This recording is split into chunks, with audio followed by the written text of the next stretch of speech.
আসসালামু আলাইকুম, welcome to my new cooking homes রেসিপিতে আপনাদের সবাইকে স্বাগতম।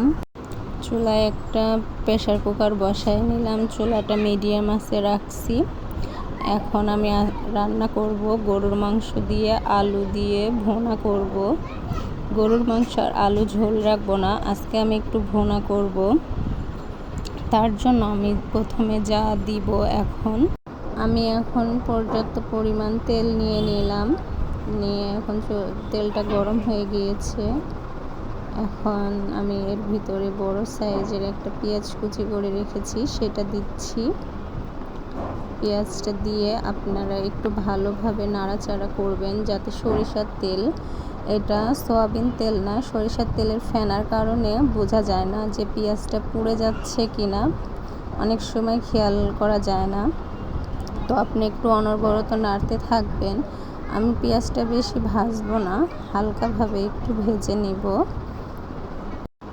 দেখেন, আমি পেঁয়াজটা বেশি ভাজিনি, হালকা ভেজে নিয়েছি। এখন এতে আমি দিয়ে দিব পর্যাপ্ত পরিমাণ পানি। পানিটা দিয়েছি মশলাটা কষানোর জন্য।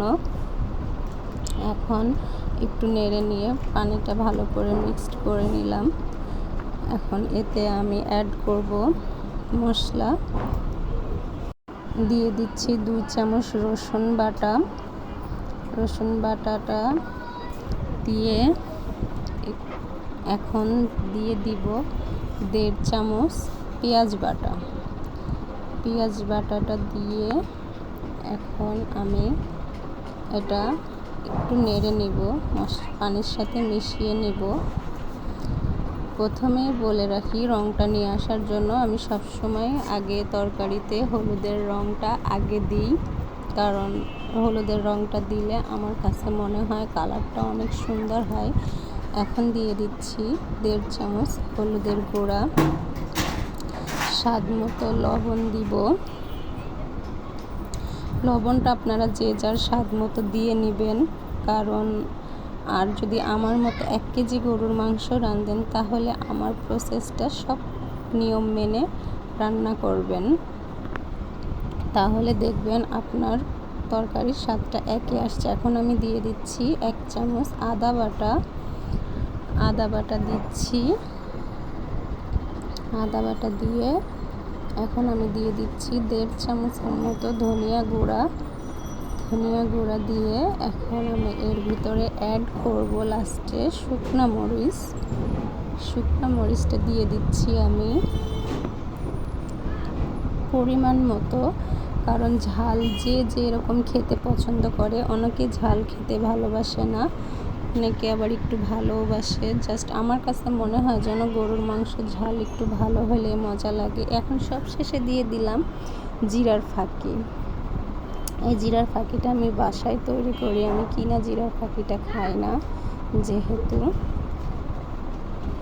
আমার মশলার পানিটা শুকিয়ে গিয়েছে, এখন আমি দিয়ে দিব 2টা তেজপাতা 2টা দিয়ে আমি দিয়ে দিব 2টা দারচিনি 2টা, বেশি বড় না, একটু মাঝারি সাইজের দারচিনি 2টা দিয়ে এখন আমি দিয়ে দিব 5-6টা লং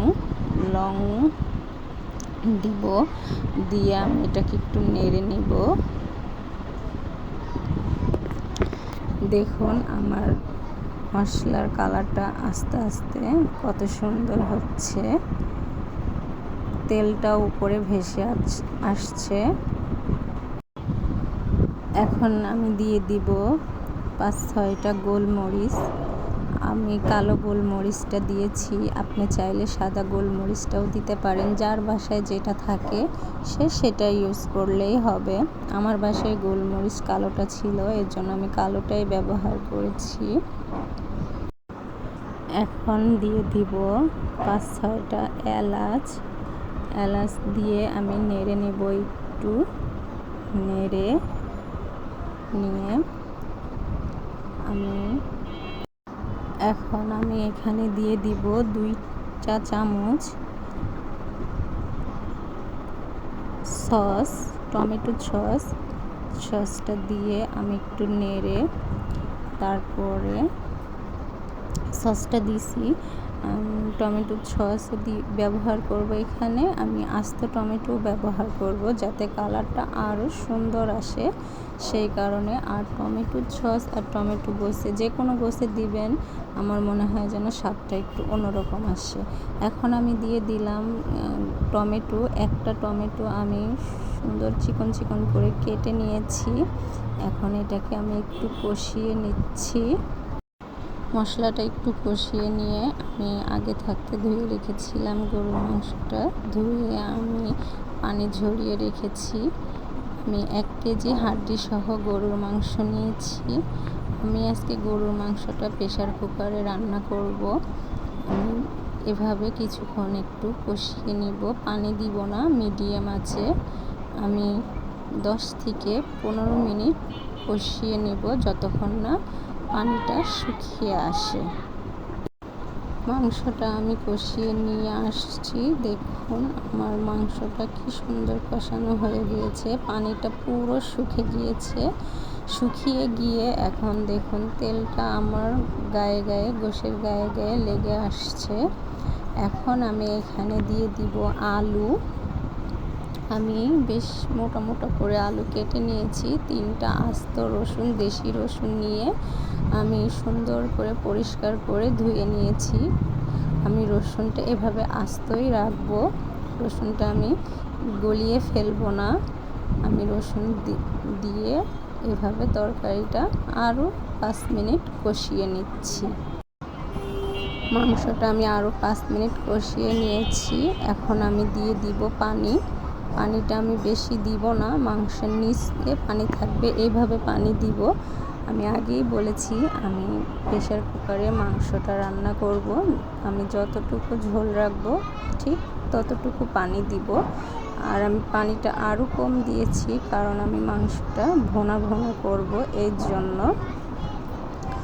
আমার 10 থেকে 15 মিনিট মিডিয়াম আছে আমি প্রেসার কুকারে মাংসটা রান্না করব। ফিরে আসছি আপনাদের মাঝে 10 থেকে 15 মিনিট পরে। এখন আমি ঢাকনাটা খুলে দেখাচ্ছি আমার মাংসটা কি সুন্দর শুকিয়ে আসছে। আপনারা অবশ্যই বাসায় ট্রাই করবেন, ট্রাই করে বলবেন কাটটা কীরকম হয়েছে। আমার রেসিপিটা যদি আপনাদের ভালো লেগে থাকে অবশ্যই লাইক অ্যান্ড সাবস্ক্রাইব করুন। আল্লাহ হাফেজ।